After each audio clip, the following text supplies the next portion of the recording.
C'est l'automne, c'est le temps des coings. On a fait la semaine passée une vidéo sur les conassiers, donc sur ce fameux arbre. Et mon cher et tendre a parlé de ma fameuse recette, les coings à l'aigre doux. C'est une fois autre chose que la gelée de coing. On a d'ailleurs aussi fait de la gelée de coing. Elle est superbe, elle est magnifique. Alors, je ne sais pas si vous voyez la couleur, mais elle est juste extraordinaire. Elle est pas trop ferme comme je l'aime, elle se tartine assez bien et elle est succulente. Mais ça, beaucoup de gens font de la gelée coing, donc je n'avais pas envie de faire la recette de gelée, mais ma fameuse recette de coing à l'aigre doux. Je vous invite à me rejoindre maintenant pour la dernière étape. Je vais vous expliquer comment on est arrivé là et je vais vous mettre des images par-dessus, comment on procède pour faire cette recette. C'est assez simple, mais ça se fait sur plusieurs jours, donc j'ai déjà pris un tout petit peu d'avance. Le plus lent, je pense, c'est de préparer les coings.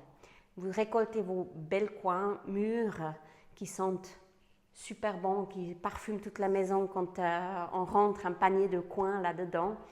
Ensuite, vous les pelez, vous enlevez tout l'intérieur et vous gardez que la belle chair de vos coings.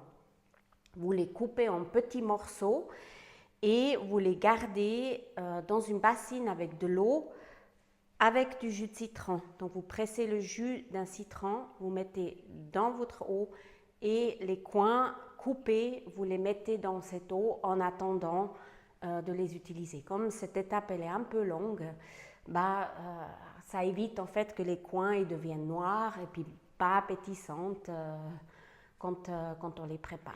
Une fois que vos coings prêts, vous préparez dans une casserole un demi-litre de vinaigre. Vous pouvez prendre un vinaigre de fruits, un vinaigre de vin blanc, un vinaigre blanc tout court. Vraiment, vous choisissez un vinaigre que vous aimez, qui vous plaît au palais. Et vous y ajoutez 500 g de sucre. Vous portez ça à ébullition. Une fois que le sucre est dilué et puis qu'un petit sirop se forme, vous ajoutez vos coings et seulement les fruits sans l'eau citronnée. Vous les sortez, vous les égouttez et vous les ajoutez dans votre sirop de sucre. Vous les cuisez pendant 1 minute à peu près, juste le temps qu'ils ont imbibé de sirop de sucre. Après 1 minute, on sort les fruits, uniquement les fruits. Le jus, on y ajoute un petit bâton de cannelle ou un demi si vous avez des longs bâtons, un clou de girofle et à peu près l'équivalent de 2 cuillères à café de gingembre frais finement haché. On fait recuire tout ça encore quelques minutes et on verse le jus par-dessus les fruits. On couvre et on laisse reposer pendant 24 heures. Le lendemain, vous filtrez les fruits, vous recuisez uniquement le jus avec le bâton de cannelle et puis le clou de girofle. Le gingembre, s'il sort, tant mieux. S'il ne sort pas, c'est pas bien grave. On reverse sur les fruits et on laisse nouveau reposer. On fait ça pendant 2 jours. Donc, chaque fois 24 heures, vous répétez ça 2 fois. Et on se trouve aujourd'hui donc avec les fruits prêts à mettre en bocaux. Aujourd'hui, le 3e jour, mes fruits ont donc reposé de nouveau 24 heures. J'ai déjà stérilisé mes bocaux dans le four à 160 degrés pendant 10 minutes. J'ai cuit mes gommes, déjà prêts à l'utiliser. Et on va refiltrer tout ça.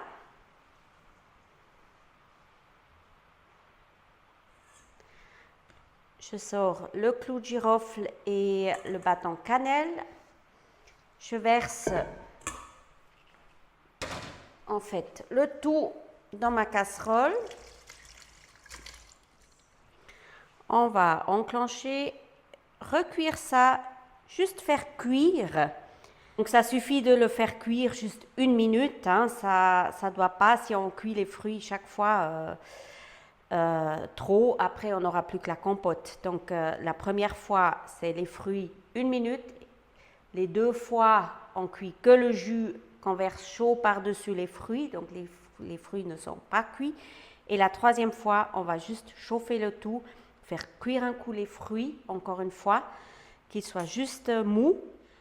Voilà, les coins arrivent à l'ébullition. On va éteindre et on va directement les mettre en bocaux.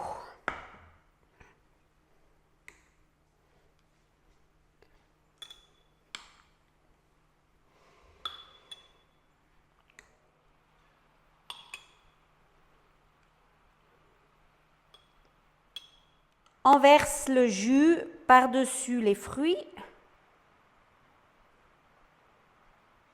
Je nettoie bien sûr mes bords de bocaux avec un peu de l'eau vinaigrée de mes couvercles que j'ai stérilisés.